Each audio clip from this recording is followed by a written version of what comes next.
Good evening guys, কেমন আছো তোমরা সবাই? আশা করি সবাই ভালো আছো। পরম মৌসুমী ডেইলি ব্লগ চ্যানেলে তোমাদের অনেক অনেক স্বাগত জানাই। আর এখন সন্ধ্যাবেলা বরমশাই এইমাত্র সবে বাড়িতে এসছে। আর আজকে রিপোর্ট আনার ডেট ছিল, আগের দিন রিপোর্ট করিয়ে এসেছিল, তো আজকে রিপোর্ট দিয়েছে। রিপোর্টটা নিয়ে এসছে, নিয়ে এসে ও একা একাই দেখছে।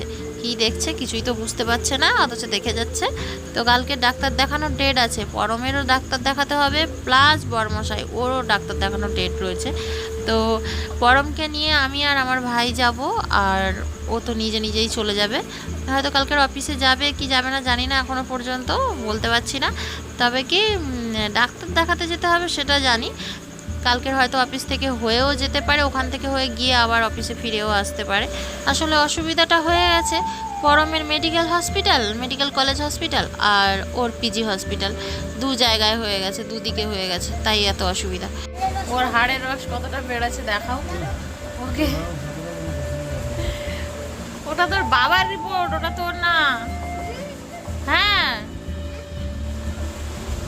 যেহেতু কালকে সব হসপিটালে ছোটাছুটি করতে হবে, সকাল সকাল উঠে রান্না বান্না সমস্ত কিছু রয়েছে, সেই কারণের জন্য আমি তাড়াতাড়ি বসে গেলাম আটা নিয়ে। আটা মাখাচ্ছি এদিকে, আর দুধটা গরম করে নিয়ে এসেছি।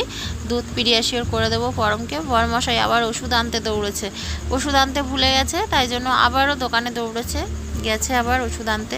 অবশ্যই এবারে ওষুধটা ওদের কারণ নয়, ওষুধটা আমার।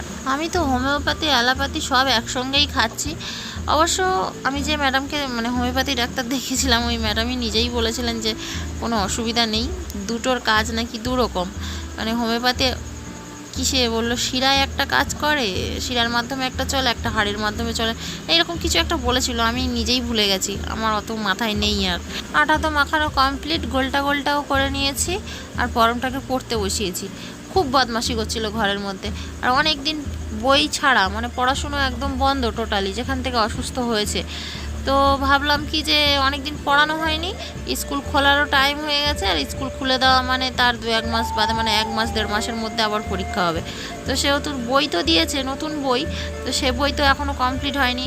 এইবারে পরীক্ষা হবে এই সেকেন্ড বইটাতে, আবার সেকেন্ড পরীক্ষা হয়ে গেলে আবার থার্ড বই দেবে, মানে 3 নম্বর বই দেবে, সেই 3 নম্বর বইটা আবার তৃতীয় পরীক্ষা হবে। তো এরকম সিস্টেম এদের। তো যাই হোক, সব কটা বই একসঙ্গে দিয়ে দিলেই ঝামেলা মিটে যায়, তা না, ওই একটা একটা করে দিচ্ছে। জানি না কিসের জন্য এরকমভাবে বই দিচ্ছে, তো যে কারণেই দিক না কেন মোটামুটি বইটা তো কমপ্লিট করাতে হবে। তো সেহেতু আজকেরই বসালাম, তো বসিয়েছি। ও তো সেই যা যা যোগ বিয়োগ সব দেখছি এই বইতে, মোটামুটি ও একা একাই পাচ্ছে, তাই একা একাই করছে। আর এমনি ইংলিশগুলোও করছিল এতক্ষণ ধরে। বড়মশাই বাড়িতে এসে অনেক দিন বাদে দেখো সেই পুরনো কাজ নিয়ে বসেছে।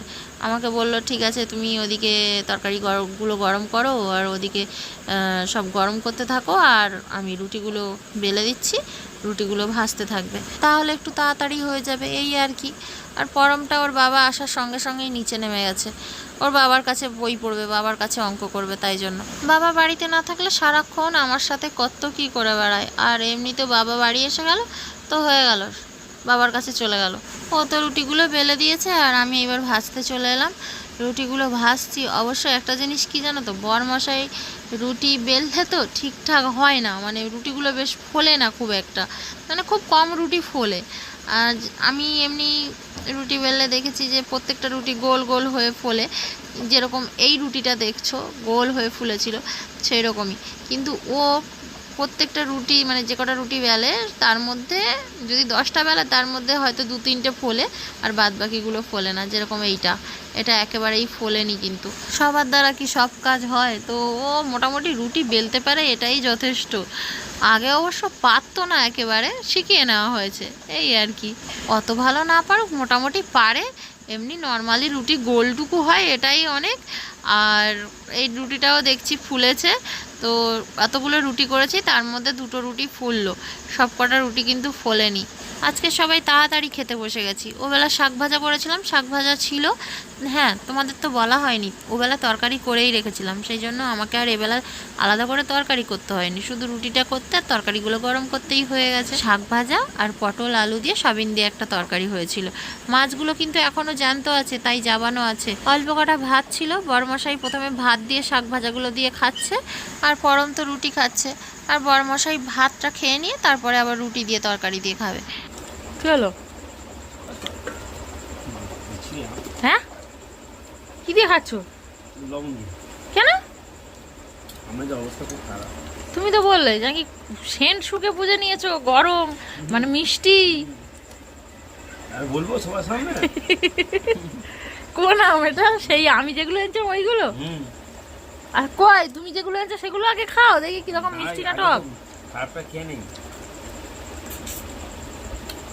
তুই খাবি? দেখছি আমার জানমুখের কাছে অনেক ভালো। আমগুলো সত্যি সত্যি খুব টক। আমি আগের দিন খেয়েছিলাম একটা। এটা কি তোমার আম? তো কিন্তু জুতে আছে। তবু মানে কি তুমি বলেছো কিনা খুব সুন্দর সেন্ট, ভালো মিষ্টি হবে। না না, এটা বললো তো এখন শুনবো না। তুমি গ্যারান্টি দিয়েছো যেটা প্রচুর মিষ্টি হবে, খুব সুন্দর আম হবে। তুই ওবেলা কি ডায়লগ দিচ্ছিলে? আমটা নেওয়ার পরে একবার খেয়ে দেখবে। এখনকার যুগে আম আর সবাই কলবেতে পোঁত পেকে যায়। এই আমও পোঁত পেকে গেছে, ছাগল বুলের পোঁত পেকে যায়। তুই চুপ কর, যত সব উল্টা পাল্টা কথাবার্তা। নিজে কিনতে জানে না, খালি আবার বলে কিনা বড় বড় ডায়লগ, বড় বড় ডায়লগ। আম খেয়ে খেয়ে পোঁত চেনে এরকম পোঁত রেখে কিছু কিছু আনতে হবে, যেটা টক হয় বলো তুই নিজে বাড়ি গিয়ে খা। কি হলো রে? আরেকজন ফোন চালিয়ে নিয়ে খাচ্ছে। ফোন খাচ্ছিস না ভাত খাচ্ছিস?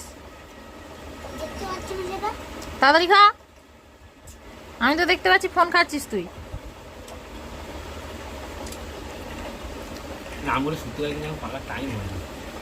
খাওয়া দাওয়া শেষ করে প্রতিদিনের মতো বেরিয়ে পড়েছি রাস্তায় হাঁটতে সপরিবারে।